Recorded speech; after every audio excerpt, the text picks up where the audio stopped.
Voilà pour les titres. Bonsoir à tous. Bienvenue à cette édition que j'ai le plaisir de vous présenter. Et il y a 20 ans, le Rwanda n'avait pas d'avenir, seulement un passé, a souligné Paul Kagame, président rwandais. C'était aujourd'hui lors de la célébration du 20e anniversaire du génocide du pays qui a fait près de 800 000 morts en 100 jours.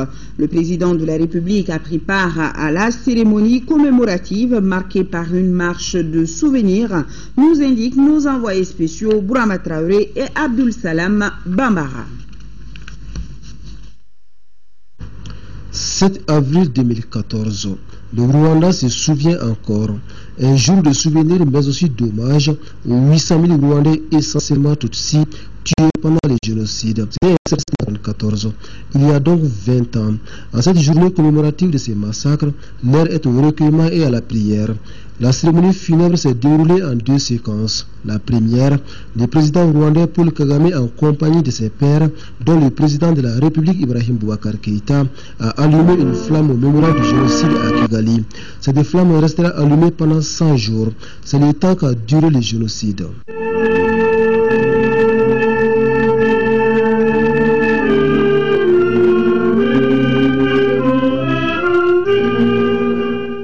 Deuxième séquence de la cérémonie commémorative du génocide rwandais est un rassemblement au stade Amahoro en plein cœur de Kigali. Encore une fois, les Rwandais rendent hommage à leurs compatriotes tombés sous le feu génocidaire. Une mise en scène sur le massacre a permis de rappeler le déroulement de ces événements douloureux. Les âmes sensibles n'ont pas pu canaliser leurs émotions.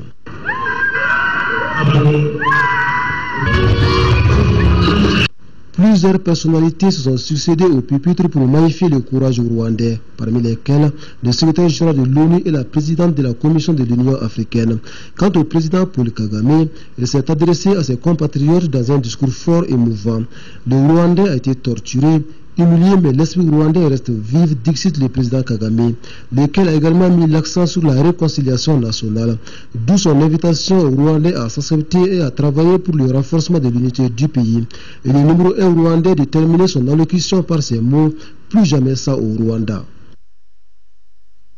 Restons au Rwanda où la capitale Kigali abrite les festivités du 20e anniversaire du génocide du pays.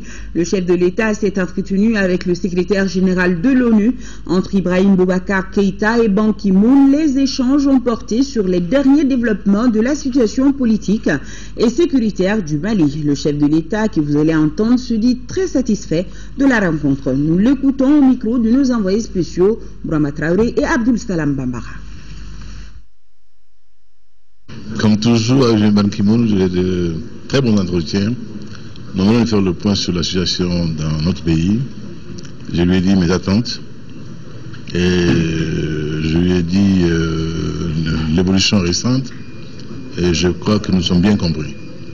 Je pense que la mission qu'il avait conduite au Mali avec le président de la Banque mondiale, le président de la BAD, notre frère Kabelouka, et d'autres rôles internationaux où nous avions parlé de la stratégie globale intégrée pour le Sahel, dont je suis le président de la plateforme. De tout cela, nous avons fait le point, nous avons parlé, et je crois que nous sommes bien compris. Il y a aussi le prochain renouvellement du mandat de la MINUSMA. Je crois qu'il était bon que de tout cela, nous connaissions et que nous voyions comment préparer cette future rencontre. Le Rwanda, vous le savez, est un pays ami du Mali. Pour matérialiser ce fait, un contingent rwandais de la MINUSMA est stationné à Gao, contingent qui n'a pas manqué de commémorer l'événement. Caravanes, dépôts de gerbes, de fleurs, témoignages poignants ont été les temps forts de la cérémonie, nous précise notre correspondant sur place, Driss Akouni. Pour la commémoration du génocide rwandais à Gao, une caravane est partie du siège du contingent des Rwandais de la MINUSMA en passant par le boulevard de l'Indépendance pour se joindre au public au carrefour des Martyrs. Les 140 policiers rwandais du maintien de la paix étaient accompagnés par 400 élèves du 8e quartier tout au long du trajet. Le commandant des forces rwandaises et les autorités administratives et politiques de Gao ont procédé au dépôt des gerbes de fleurs sur la place des martyrs. Au cours de la cérémonie, une minute de silence a été observée par le public à l'instar de tout Rwanda en la mémoire des disparus. On a pris les enfants, les mamans enceintes, les papas, tous, on les a brûlés vifs, on les a égorgés, on les a rejetés dans des puits perdus. Aujourd'hui, nous avons la détermination de dire never again, jamais plus jamais encore. Déclenché le 7 avril 1994, le génocide rwandais a fait disparaître plus de 800 000 Tutsis en 100 jours. Ce génocide reste le plus rapide et le plus cruel de l'histoire. Mes collègues policiers du contingent rwandais, tous sont des victimes de génocide. Aujourd'hui, le Rwanda, qu'est-ce qu'il a dit? Plus jamais encore. Tous nous sommes des Rwandais, question de Hutus, question de Tutsis. Merci, je salue, go avec ça. Partez. Le contingent rwandais est présent à Gao depuis le 9 novembre 2013. L'exécutif régional a réitéré la compassion du peuple malien au peuple rwandais. Chers frères et sœurs rwandais, ce que vous avez fait est admirable. Tellement vous êtes arrivés à passer l'éponge sur ce qui s'est passé, à vous accepter mutuellement, à remettre votre pays debout, cela n'a pas suffi. Vous avez couru jusque dans le désert malien pour nous aider, nous Maliens, à régler nos problèmes. Outre les autorités administratives et politiques, les forces armées et de sécurité présentes à Gao et la population de la cité des Askia ont pris part à ces 20e commémorations du génocide rwandais. À présent, ce communiqué suite à la nomination de Moussa Mara comme Premier ministre, nous continuons de recevoir les messages de félicitations des partis politiques, groupements de partis et autres organisations de la société civile. Ainsi, le comité exécutif central du parti YLMA, le groupement des partis politiques de la mouvance présidentielle GPP, la Convention sociale démocrate CDS Morotilia, l'Alliance pour le Mali, le Conseil national de la jeunesse CNJ Mali, le parti Convergence d'Action pour le Peuple se réjouissent du choix du président de la République, Ibrahim Boubacar Keïta. Il formule aussi des vœux de réussite à Moussa Mara dans sa mission. Ouverture cet après-midi des travaux de la première session ordinaire de la 5e législature. Lors de cette session, les élus de la nation plancheront sur une vingtaine de projets de loi ayant trait à la vie de la nation, dont la loi sur la lutte contre la corruption. La cérémonie d'ouverture s'est déroulée en présence du Premier ministre Moussa Mara, les présidents des assemblées nationales du Bénin et du Burkina Faso, ainsi que des présidents des institutions. Et on retrouvera le reportage de Mamari Kone dans nos éditions de demain. Le président de l'Assemblée nationale du Burkina Faso, Sungalo Apollinaire Ouattara, a pris part à cette ouverture. Mais déjà, à son arrivée à l'aéroport, il a été reçu par le président de l'Assemblée nationale. Sungalo Apollinaire Ouattara nous a livré ses impressions, ses premières impressions. Il est au micro de Mahamadou Doumbia. Les relations entre le Mali et le Burkina sont exemplaires. Il s'agit de relations séculaires excellentes. Et comme vous le savez, le 5 mars dernier, mon frère et ami le président Sidibé était à nos côtés au Burkina Faso pour la rentrée parlementaire de l'année 2014.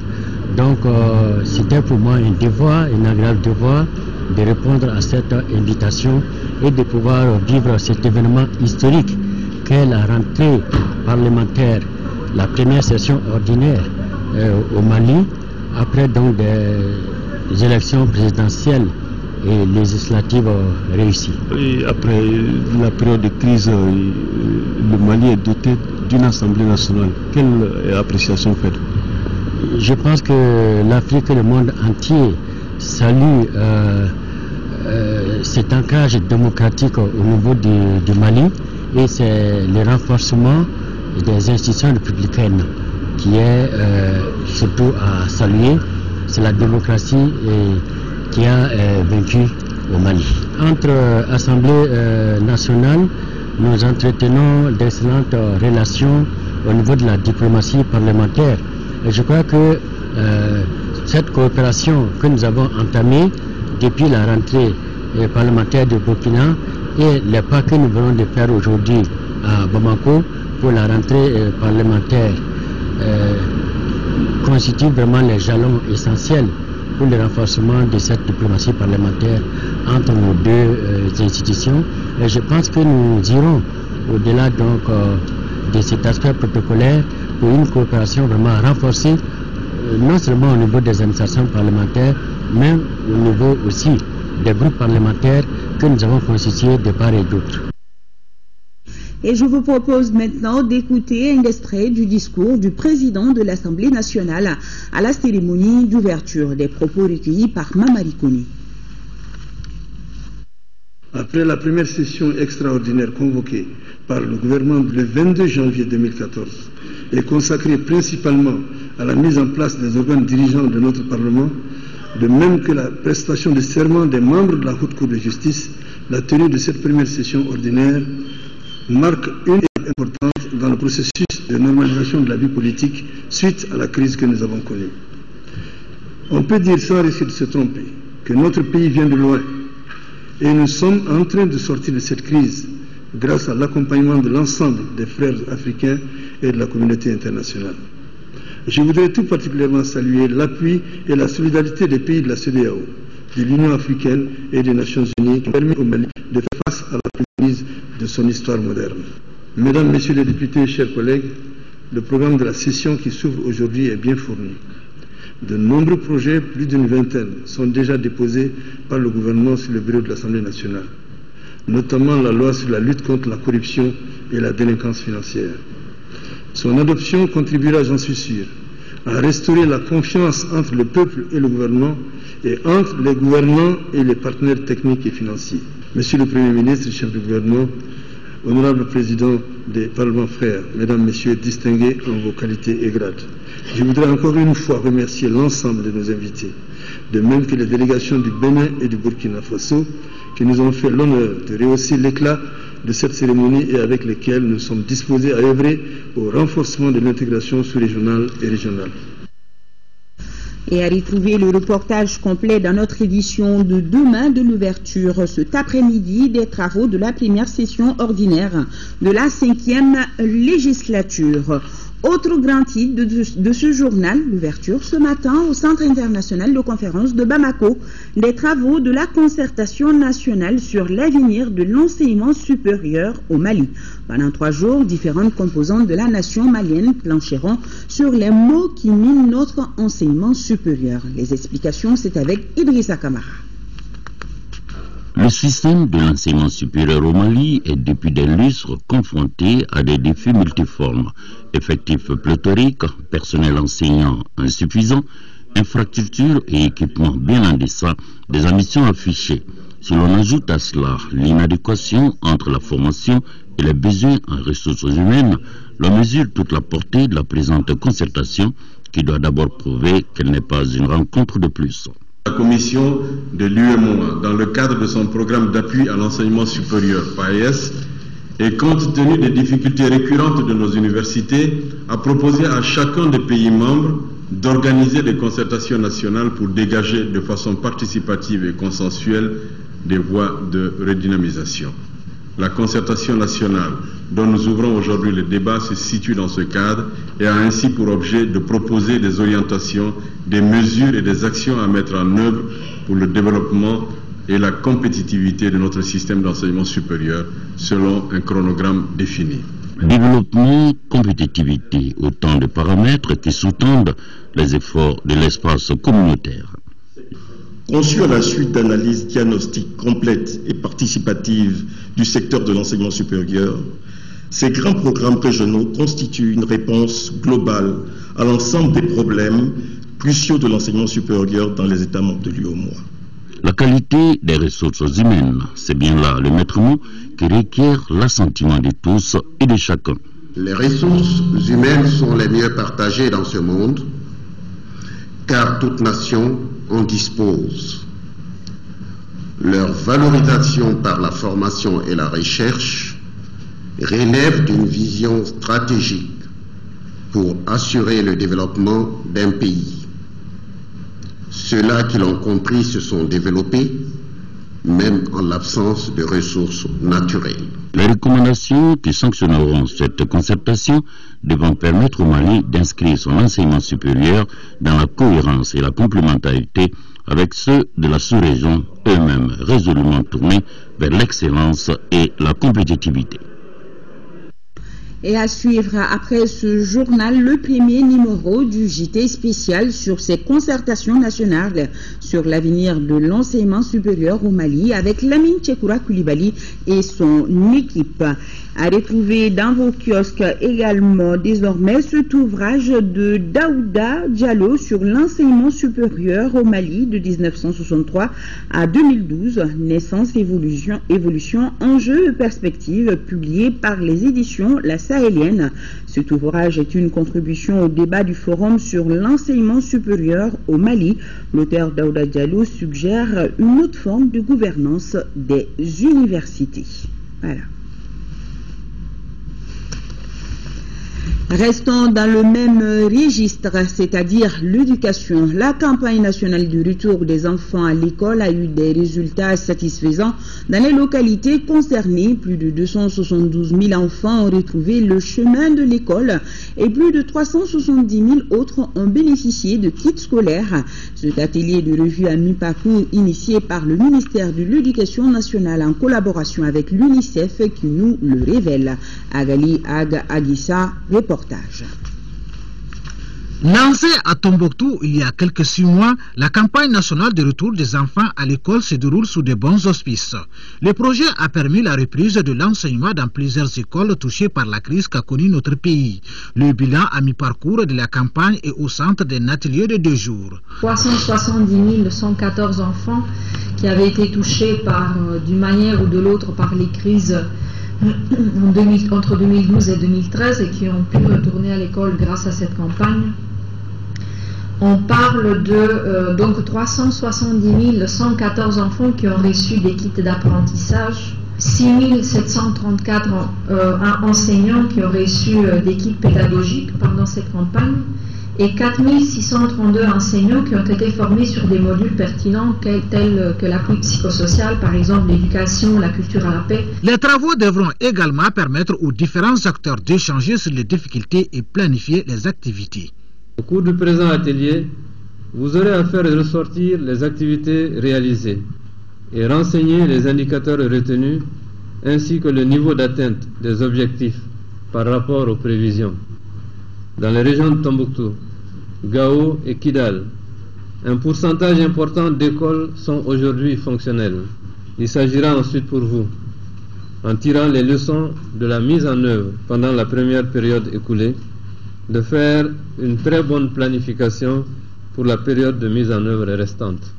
Rappelons que l'objectif de cette campagne est de faciliter la scolarisation et le maintien des enfants à l'école d'une part et d'autre part améliorer les conditions d'apprentissage et d'enseignement pour une éducation de meilleure qualité. À travers cette initiative, plus de 500 000 enfants et environ 9 000 enseignants maliens devront reprendre le chemin de l'école.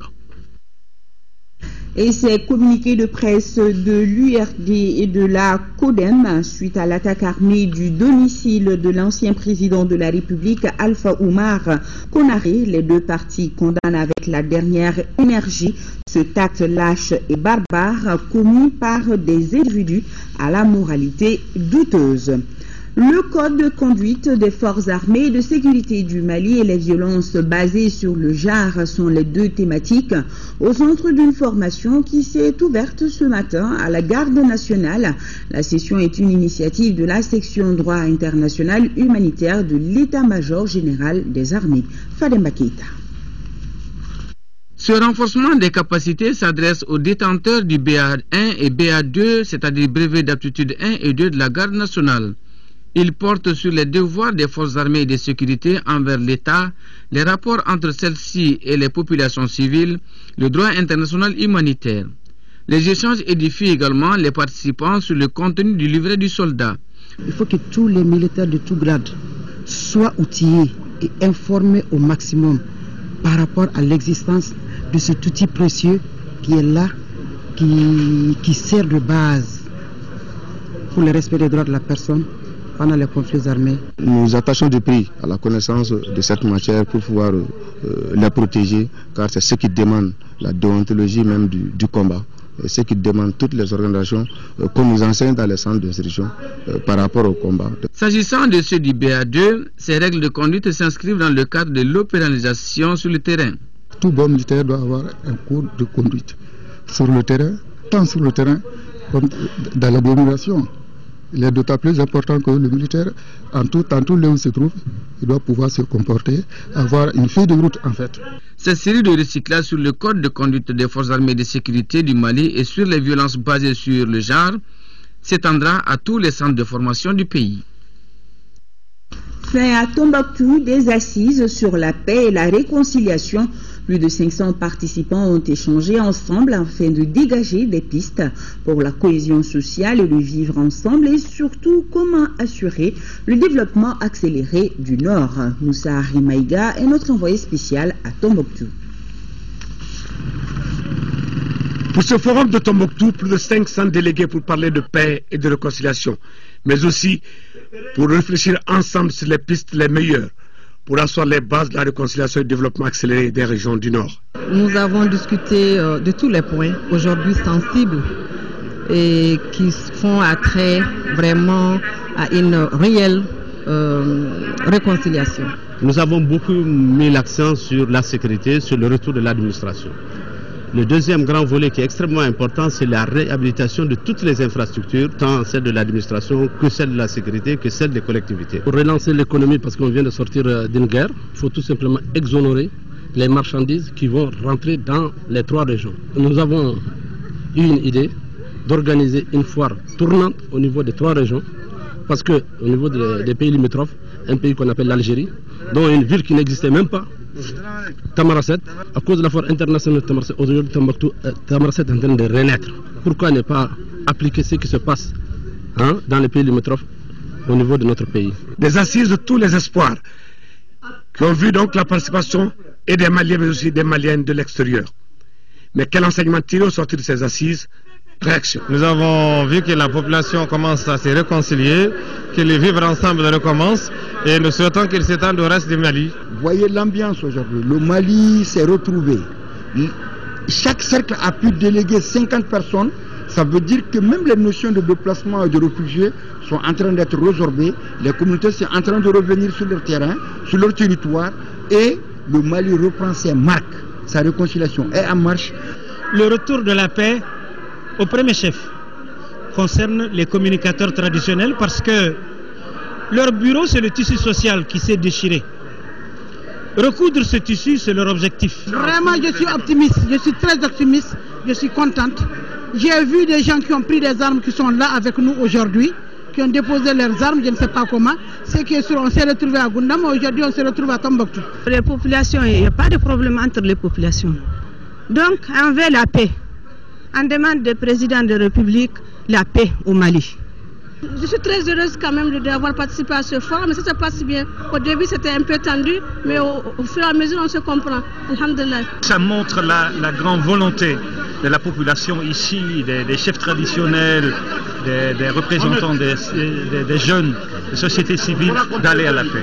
De vraiment renforcer la pression à tout le monde. Il n'y a pas d'alternative que la paix. Il y a beaucoup d'espoir. Ça veut dire qu'il faut que chacun joue pleinement son rôle. Il faut que l'État s'occupe de la population. Sinon, nous, le bon Dieu qui a exigé qu'on vive ensemble dans ce lieu-là, rien ne peut nous séparer. Je suis très satisfait et je sais que les esprits sont rapprochés et tout le monde veut la paix, tout le monde veut le vivre en commun. Tout le monde sait que personne ne peut pas vivre sans son prochain. Et je pense que nous sommes sur le bon chemin et que le message que je lance, c'est que les réfugiés maliens peuvent déjà revenir à Tombouctou. En tout cas, les populations sont prêtes à les accueillir. Les assises Tombouctou ont donc vécu avec le secret espoir que chacun y mettra du sien, car la route pour la réconciliation nationale et la cohésion sociale est si loin, mais si proche. Merci Moussa Rimaïga. Le directeur général de la police nationale vient de boucler une mission en 6e région. Sur le terrain, l'inspecteur général Amidou Kansaï s'est entretenu avec les forces armées de sécurité, la MINUSMA Serval, avant de visiter le commissariat de la ville de Tombouctou. Adama Djindé a suivi la visite. Par cette visite sur le terrain, le directeur général de la police, l'inspecteur général Amidou Kansaï, est venu féliciter ces hommes pour leur courage et leur détermination. Le DG a visité les locaux du commissariat de la ville de Tombouctou qui souffrent cruellement de moins de travail. Au camp militaire, la rencontre avec l'ensemble des officiers et sous-officiers a permis au colonel Keba Sangaré, chef des opérations militaires, d'exposer la situation sécuritaire de la région marquée par une accalmie. Kansaï a beaucoup apprécié l'esprit de cohésion entre les différentes unités sur place. Quand on voit l'étendue même de sa zone de compétence, enfin, il faut être vraiment outillé, préparé pour assurer ça. Ils encouragent tous ses collaborateurs, tous ses assistants, puis ils encouragent surtout l'esprit avec lequel il fait évoluer des forces aussi différentes que la police, la protection civile, la garde, la gendarmerie, la police, dans un climat de fraternité indicible. Cette mission a permis de constater qu'aucun personnel féminin de la police n'existe à Tombouctou malgré le besoin. Il faut bien que le personnel féminin nous représente à Tombouctou ici. Et rien que pour le respect des procédures, parce qu'un homme ne doit pas fouiller une femme, en quelque occasion que ce soit. Au finish, l'inspecteur général a eu un entretien avec les autorités régionales, la MINUSMA et Serval. C'est le village de Ntahaka, situé à 45 km de Gao, qui a servi de cadre à une rencontre intercommunautaire. Objectif, mettre en place avec les leaders communautaires une stratégie de gestion des conflits dans la commune de Tilit. Boubacar Babli Touré, compte rendu. En initiant ce cadre de concertation dans le village de Ntaka, dans la commune de Intilit, cercle de Gao, le Conseil danois pour les réfugiés veut favoriser la cohésion sociale et la cohabitation pacifique entre les différentes communautés vivant dans cette localité. Pour atteindre cet objectif, l'ONG entend, avec les leaders communautaires, mettre en place un mécanisme de gestion de conflits autour des ressources naturelles en période de soudure. Quand on a de l'eau, quand vous avez du pâturage, vous avez vos animaux à côté, c'est la paix. Ici, il y a souvent des problèmes entre les communautés. Ce n'est pas parce que c'est des gens, ce n'est pas des rancunes. Financé à hauteur de plus de 331 millions de francs CFA par la Confédération suisse avec une contribution du Conseil danois pour les réfugiés, ce programme intervient aussi dans plusieurs secteurs de développement. Il s'agit entre autres de l'eau, la santé et la sécurité alimentaire. Au cours de cette rencontre, il a été question de redynamiser les mécanismes de gestion de conflits, les mécanismes d'alerte précoce et les mécanismes de concertation pour, bien entendu, en prélude de la période de soudure. C'est le lieu de rappeler simplement qu'il est temps qu'on se ressaisisse et qu'on se dise que ces avatars vécus sont terminés. Ce projet qui couvre les cercles de Gao et de Douanzan touchera 6600 bénéficiaires directs et 9500 bénéficiaires indirects. L'étape de Ntaka a regroupé outre l'administration, les partenaires au développement ainsi que les leaders communautaires de la commune de Intilit. Lancement en 4e région, précisément à Kalaké, dans le cercle de Baraouli, d'un projet de nutrition. Le dit projet va lutter contre la malnutrition aiguë par la consommation de produits agricoles locaux. Fouséini Samake, compte rendu. Le projet nutrition lancé à Kalaké dans le cercle de Baraouli est le fruit du partenariat entre la Croix-Rouge malienne et la Croix-Rouge belge, financé par l'UNICEF. Pour une durée de 12 mois, il vise à lutter contre la malnutrition aiguë à travers l'utilisation de nos produits agricoles locaux. Pour la réussite de ce projet, des comités villageois de santé sont constitués. Ces comités organiseront des causeries éducatives sur l'alimentation de l'enfant, la femme enceinte, l'allaitement maternel exclusif. Son but est de démystifier et rendre accessibles les différentes stratégies mises en œuvre par les CVS sous la supervision des agents de terrain du projet, afin de prévenir la malnutrition et prendre en charge les enfants qui souffrent de malnutrition. Les responsables de la santé ont invité les populations à s'approprier ces projets, sachant que la malnutrition est une maladie comme les autres. Grâce à ces acteurs, la population de tout le cercle est en train de s'approprier des concepts de prise en charge de la malnutrition. Nous avons voulu faire le lancement de la promotion des produits locaux qui peuvent participer à la lutte contre la malnutrition dans le cercle de Baraweli et bien entendu à Kalaké. Nos produits locaux peuvent combler alors à 90% la lutte contre la malnutrition aiguë. Un autre temps fort de cette journée a été la séance de démonstration culinaire par les comités villageois de santé de l'aire de santé de Kalaké. Visite des membres de l'ONG Clinique d'Emesso et son partenaire de l'ambassade du Danemark à Kongola, un village situé à 5 km de Sibi. Au cours de cette visite de terrain, rencontre avec la population de la localité afin de s'enquérir de l'appui de Demesso en matière de droit. Moussa Fane, reportage. C'est dans une ambiance festive que la population de Kongola a accueilli une délégation danoise conduite par l'ambassadeur du Danemark au Mali. La délégation était venue constater de visu les réalisations de l'ONG Clinique d'Emesso dans le village. Ici à Kongola, l'ONG a mené plusieurs activités qui sont relatives au renforcement des capacités sur les droits et devoirs de la population. Au nom des bénéficiaires, le chef de village a remercié l'ONG Clinique d'Emesso et son partenaire pour les activités réalisées dans son village. Le maire de la commune de Sibi a salué le choix de Kongola. La collaboration avec l'ONG Clinique d'Emesso remonte de loin. Et nous avions dans notre programme de développement économique et social prévu des actions qui sont supportées par l'appui de la Clinique d'Emesso à travers le financement du Danemark. Et aujourd'hui, cette visite donc témoigne tout l'intérêt que, en tout cas, le Danemark porte à la commune de Sibi. Nous avons à Kongola ici des parajuristes qui informent les populations sur leurs droits et leurs devoirs. Et s'il y a des conflits, ils font la médiation. Et si ça dépasse leurs compétences, ils les réfèrent soit à Demesso, soit à la mairie de Sibi ou à la brigade territoriale de Sibi. Nous travaillons aussi avec les groupements féminins de Kongola qui sont aujourd'hui formalisés avec un récépissé qui fonctionne normalement et qui a même un fonds d'appui. Et ça permet aux femmes de faire leur petit commerce et de se développer.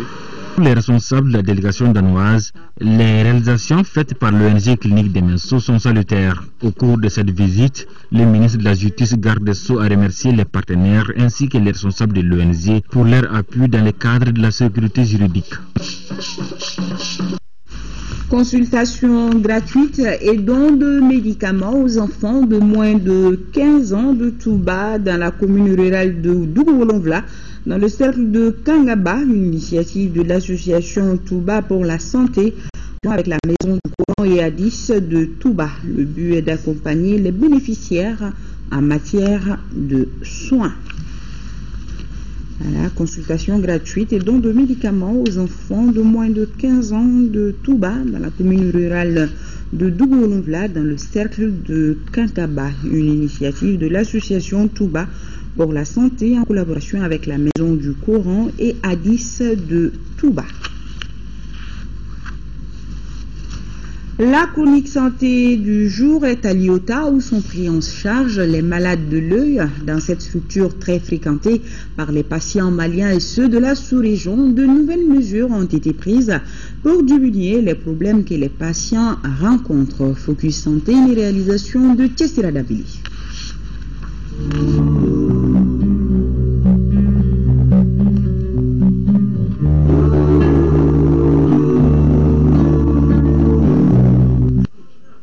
« 26 décembre, salle d'accueil de Liota. À 10h26, on a déjà arrêté d'enregistrer de nouveaux patients dans la file d'attente.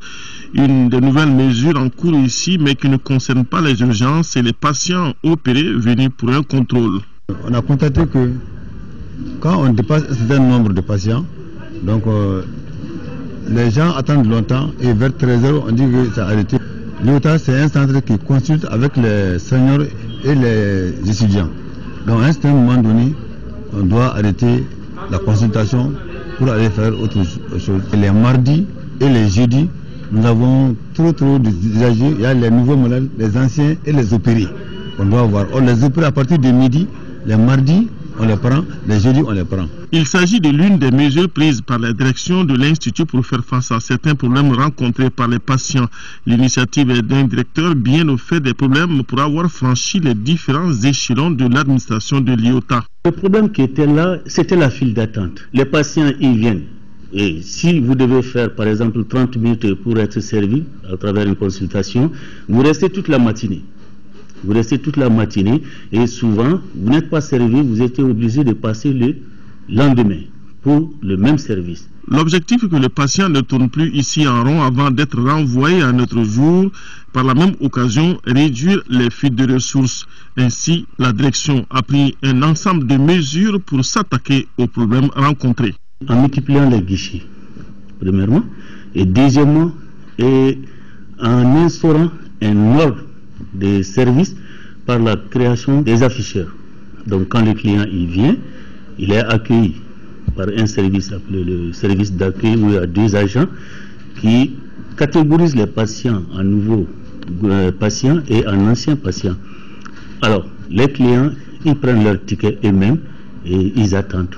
Dès que les afficheurs annoncent leur numéro, et ils sont servis à partir des guichets. Désormais, il y a plus d'affiches dans la salle d'attente où les prix des différents services, consultations, analyses, interventions chirurgicales ainsi que les heures de visite sont clairement affichées depuis déjà 3 mois. À la date d'aujourd'hui, nous sommes arrivés à diminuer de façon drastique l'effectif des attentes. Donc, peut-être on peut voir par jour 2 ou 3 malades qui doivent revenir le lendemain. Et cela, souvent, c'est indépendant de la volonté du personnel. Peut-être pour d'autres examens, le rendez-vous est donné aux patients. Satisfaire les patients, mais aussi songer à la motivation à laquelle on a droit à travers les ristournes prévues par les textes. Mais si tout ce circuit paraît long et compliqué, il existe légalement les moyens de l'éviter. Prendre un rendez-vous avec le médecin de son choix et à une date qui vous convient, mais à condition d'être prêt à payer plus cher.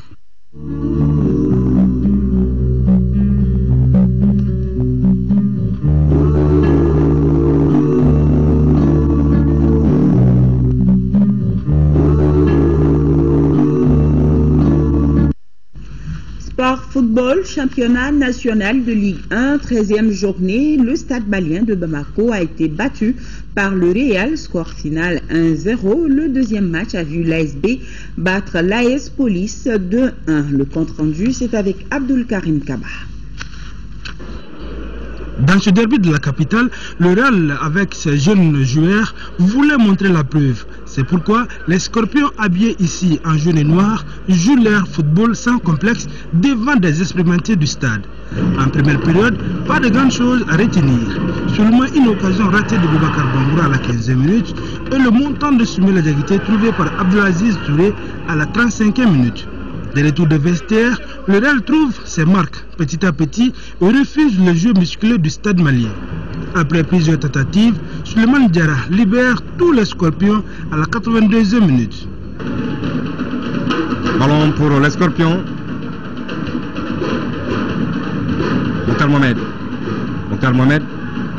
La frappe qui est contrée. 1-0 pour les Real, score final. La deuxième rencontre de la soirée opposait l'ASB Anvers et l'AS Police. L'équipe de Garanti Kibou cueille à froid les policiers à la 9e minute. Marifin Kamara a marqué ce but inaugural. Mené, l'AS Police essaie de revenir, mais bute régulièrement sur la ligne défensive des Verts. Comme ici avec cette action d'Ousmane Diarra. 1-0, résultat à la pause en faveur de l'ASB. Plus entreprenante, l'ASB agresse suffisamment l'AS Police. Des fois, les avant-centres confondent vitesse et précipitation. À 3 minutes de la fin, le nouvel entrant, Mohamed Maïga, double la mise pour l'ASB. Juste avant la fin de la partie, c'est-à-dire dans les heures de jeu, l'AS Police réussit à réduire le score par Youssouf Diarra. Les policiers se sont réveillés trop tard. La rencontre prend fin sur cet avantage 2-1 de l'ASB. Sur un tout autre plan, ce message de condoléances du président de la République, chef de l'État, adressé à son Excellence Manuel Serifo Namadjo, président de la transition de la République de Guinée-Bissau. C'est avec une profonde affliction que j'ai appris le décès de son Excellence Kumba Yala, ancien président de la République de Guinée-Bissau, survenu dans la nuit du jeudi 3 au vendredi 4 avril 2014 à l'âge de 61 ans. En cette douloureuse circonstance, je voudrais au nom du peuple du Mali, de son gouvernement et en mon nom propre, exprimer à votre Excellence, au peuple ami de Guinée-Bissau ainsi qu'à la famille du défunt durement éprouvé, mes condoléances les plus attristées et m'incliner devant la mémoire de l'illustre disparu, tout en formant des vœux sincères pour le repos de son âme. Je vous prie, Monsieur le Président et chers frères, de croire en ma très haute et fraternelle considération, signée Ibrahim Boubacar Keïta. Les Bamakois sont aussi en deuil des suites d'une courte maladie. La doyenne de Bamako, Bassorona Keïta, s'est éteinte hier matin à l'âge de 128 ans. Les funérailles se sont déroulées hier après-midi dans sa famille à Sébenikoro. Moussa Fani. Bassorona Keïta est reposée désormais au cimetière de Sébenikoro. La doyenne du district de Bamako depuis 2009, Bassorona s'en est allée ce dimanche à l'âge de 128 ans. Elle a été accompagnée à sa dernière demeure par ses parents, des autorités politiques et administratives du district de Bamako. Bon, c'est avec le cœur serré que nous l'accompagnons dans sa dernière demeure. C'est le cœur serré qu'aujourd'hui, je me souviens devant votre micro, que pour prier Dieu que la télé soit légère et que son âme repose en paix. Bassorona était la doyenne du district de Bamako, probablement la doyenne du Mali. Elle symbolisait tout le respect envers les personnes âgées, pour avoir reçu successivement pendant 4 années la visite du président de la République, signe de respect envers les personnes âgées. Je voudrais assurer la famille de notre compassion et aussi leur présenter les condoléances éplorées, n'est-ce pas, du gouvernement et du Mali entier. Que son âme repose en paix. Bassorona laisse derrière elle 3 enfants et plusieurs petits-enfants. Dors en paix, la doyenne. Autre perte considérable, celle de Nog Aga Atia. En cette douloureuse circonstance, le président de l'Assemblée nationale, au nom de la représentation nationale, présente ses condoléances les plus attristées à sa famille éplorée. Tour à tour député, maire et conseiller national de la localité des Diré, en 6e région, l'homme est connu pour sa générosité, son patriotisme et son attachement à la paix. Accompagné d'une foule d'amis, de parents et connaissances, Nok Ag Atia a rejoint sa dernière demeure au cimetière de Sotiba. Le parcours politique de ce politicien atypique avec Aluseyni Touré.